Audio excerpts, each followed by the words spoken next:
CM Revanth కు strong counter ఇచ్చారు BRS working president KTR. ముఖ్యమంత్రివా ముఠా నాయకుడివా అంటూ రేవంత్ పై నిప్పులు చెరిగారు.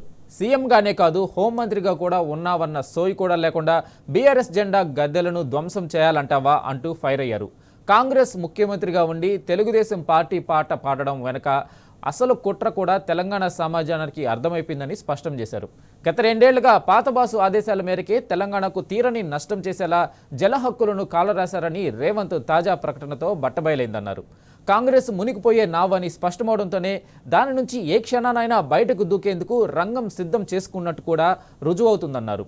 బీఆర్ఎస్ను రాజకీయంగా ఎదుర్కోలేక ఓవైపు బీజేపీతో చీకటి ఒప్పందాలు, మరోవైపు తెలంగాణ ప్రజలు తరిమికొట్టిన టీడీపీని ఈ గడ్డపైకి తెచ్చే రేవంత్ పన్నాగాలను 4 కోట్ల సమాజం తప్పకుండా తిప్పికొడుతుందన్నారు.